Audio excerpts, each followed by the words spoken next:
BJP के अगले राष्ट्रीय अध्यक्ष पर जल्द फैसला। स्मृति ईरानी प्रमुख दावेदार नड्डा का कार्यकाल पहले ही पूरा हो चुका था, लेकिन चुनावों के मद्देनजर इसे बढ़ा दिया गया था। अब पार्टी और आरएसएस अंतिम मंथन में जुटे हैं और संभावित नामों की सूची तैयार कर ली गई है। सूत्रों के मुताबिक इस दौड़ में कई वरिष्ठ नेताओं के नाम शामिल हैं, जिनमें शिवराज सिंह चौहान, मनोहर लाल खट्टर और धर्मेंद्र प्रधान प्रमुख हैं। हालांकि खास बात यह है कि इस सूची में 2 महिला नेताओं के नाम भी हैं और उनमें से एक नाम सबसे मजबूत दावेदार माना जा रहा है, स्मृति ईरानी। क्या बीजेपी पहली बार किसी महिला को अध्यक्ष बनाएगी? अगर स्मृति ईरानी को यह जिम्मेदारी मिलती है तो यह पहली बार होगा जब बीजेपी का राष्ट्रीय अध्यक्ष एक महिला बनेगी। पूर्व केंद्रीय मंत्री और सांसद रही स्मृति ईरानी की छवि एक सशक्त नेता की रही है। महिलाओं के बीच उनकी अच्छी पकड़ है, संगठन में उनकी मजबूत भूमिका रही है और उनके बेबाक बोलने का अंदाज हमेशा चर्चा में रहता है। सूत्रों के अनुसार बीजेपी अब राष्ट्रीय स्तर पर महिलाओं को अधिक प्रतिनिधित्व देने की रणनीति पर काम कर रही है। दिल्ली में एक महिला मुख्यमंत्री बनाने के बाद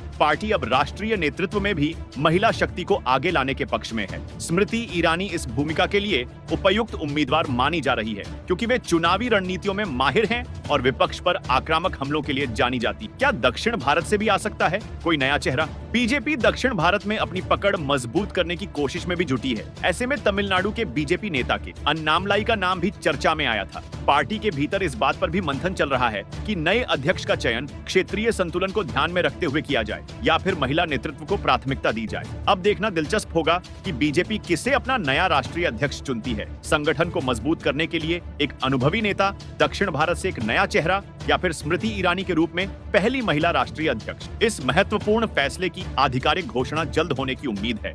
Subscribe now and press the bell icon. Never miss an update.